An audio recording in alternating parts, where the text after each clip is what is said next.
Hey, Fanboy Nation. This is your pal Daffy Duck, and you're watching. We're watching Fanboy. A fanboy, etc. Fanboy Nation. I assume Tom.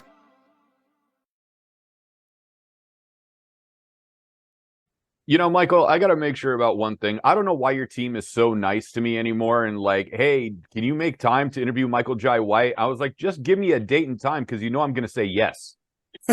Cool. You know, man, congratulations on Outlaw Johnny Black. This is in the vein of Blazing Saddles, just laughing our ass off all the way through. Like, I had to put popcorn down because I was starting to choke while laughing on it so much, man. That's great. What That's can what you not wonderful do? for me here. By the way, what can you not do? Drama, action, comedy. You know, I can't swim. I can't swim. Well, that's because you grew up in Brooklyn. Yeah. You know, I mean, what's next? The musical number? I actually have done that before, but not in the movies yet. Yeah. But I mean, but thank you. I'm overwhelmed that you write something like this, you hope people get out of it what you intend. And so that's really what I've been very happy about is people are walking away saying that this is a movie like they didn't expect, and they don't expect seeing the morality or some of the messaging, and that really makes me happy. Well, in the very beginning, it follows the spaghetti Western theme of you killed my father, you killed my brother, and I need to avenge them. Right. And then the story continues to unfold from there, and it just goes off the rails with hilarity.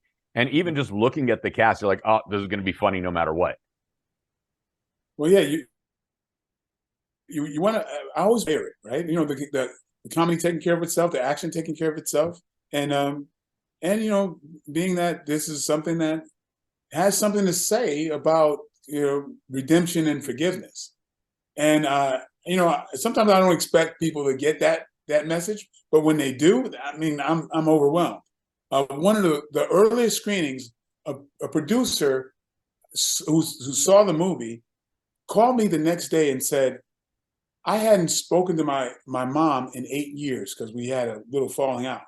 But seeing your movie changed that. I called her, now we're getting together.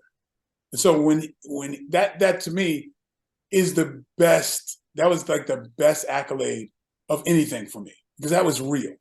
It's a real, it's a real life situation that my movie helped someone in so that to me is like, how do you get better than that? Michael Jai White making unconventional faith-based films at this point. Yeah, as you might expect, or not. So, I'm showing a little bit of my background. People, they see the guy who's kicking people in the head, and they tend to think that that's all there is. But it's up to me to show you that there might be something else going on. Well, I think this is the fifth or sixth time we've talked, and every time it's a different genre of film. Going back to Black Dynamite when you did the live action film, and then you did the animated series, and then everything that goes along with it. We're so used to stuff like Blood and Bone and Tyson, and we're used to you making us laugh and then go, okay, he can kick our head off at the same time. But when it's that beautiful blend that it flows so smoothly that we're just laughing the whole time, whether it's through the action scenes or through the dialogue itself, and there's still a redemptive quality, you've pulled off something that most people can only dream of with Outlaw Johnny Black.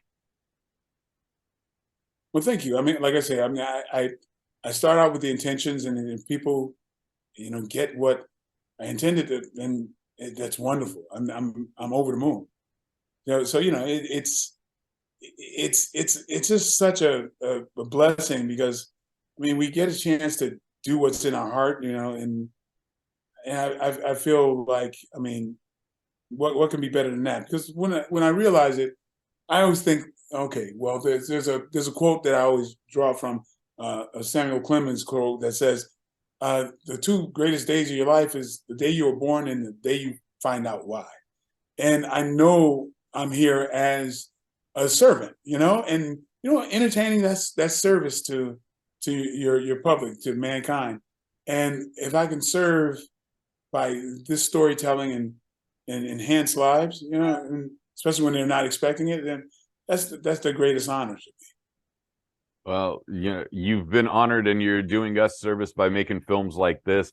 I freely admit that if I was in the cast, I would have been fired on day 2, just because I know how professional Barry Bostwick, Kim Whitley, Russell Peters, you know, Gary Anthony Williams are, and everybody but just, I know their delivery. I would have blown every scene just cracking up at everything they do. Well, I'm so proud of that.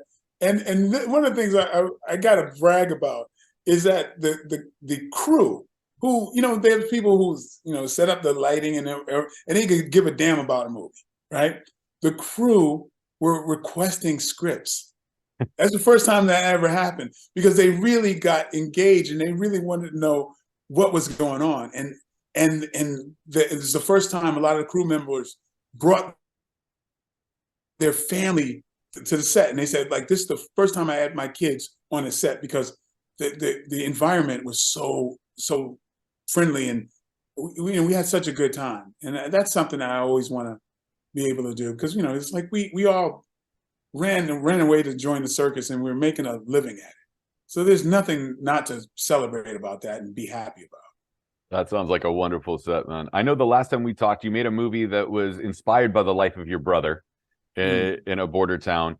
And, you know, we sit there. When you decide to write a film and choose to direct a film, whether it's of your own work or somebody else's writing, what is the process to develop the story for you? Like, the last one was inspired by your brother. This one has a spaghetti Western feel and a Blazing Saddles feel. Like, what mindset do you put yourself in? Like, does it come to you at like 3 a.m. and go, comedy Western, all right, let's go. You know, Remembering My Brother, let's go. Blood and Bone, you know, however, you know, like, what's the process? Well, honestly, I think I'm a tough judge. I grew up on these movies of the '70s that had something to say. You know, it was celebrated. When somebody had a voice, it was celebrated, and it was within those movies. And it was not just so much a business. There was people who were running the industry, loved movies themselves, and it showed. Nowadays, it's a bit more of a business, and it's a little bit more formulaic, and those type of things don't interest me. So I want to do movies that I want to see myself, and I'm happy that other people feel the same way. So I tend to direct the movies that I have a large hand in writing, because I know these worlds, and it's very the tone is very hard to get right if you don't understand them. So, I mean, being that, like, the movie that you're mentioning, As Good as Dead, that's something that it was a story that was in my heart, and it had, you know, at the basis is about human nature and what's right, even, you know, and heroes doing what's right, even though, you know, despite themselves, basically. You know, those are the stories that I like, and so that's what when I'm directing, I want to get those things right, and create the layers that I'd be interested in seeing.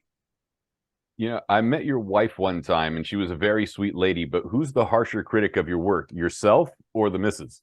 Me. Oh, me by far. You know, I don't take myself serious at all. You know, my philosophy is I love being wrong, because anytime I'm wrong, I learn things. So there's no ego with me at all. And that's why my wife and I work so well, because there's never been an ego component to our relationship. You know, I live a sitcom life. You know, I have teenage daughters who said that they've never seen me angry, or really, like, they've never heard me yell or anything, because I don't know, I'm so blessed. So it's, you know, yeah, I don't take myself too serious. I don't fall in love with my own writing or ego.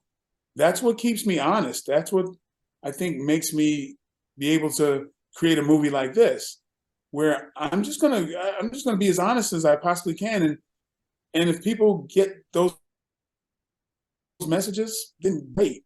If they don't, then great too, because all I can do is my best.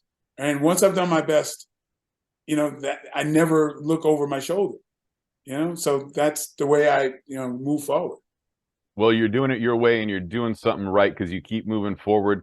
Outlaw Johnny Black is out in theaters on September 15th, but the final question comes to this, since we're both friends with Michael Schiavello. What do you think of the resurgence of K1 kickboxing?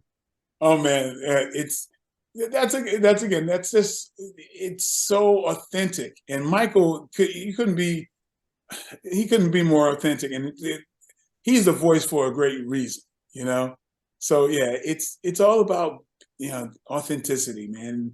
And this day and age, the audiences. I mean, if you didn't, you wouldn't have the advent of all this social media and everything else if the desire for authentic content wasn't there. So it's just finding its own level. Listen, man, it's always a pleasure chatting with you again. Outlaw Johnny Black out in theaters on September 15th. I can't wait to talk to you about the next movie. Just tell me what day and time, and I'll show up. All right. I love that.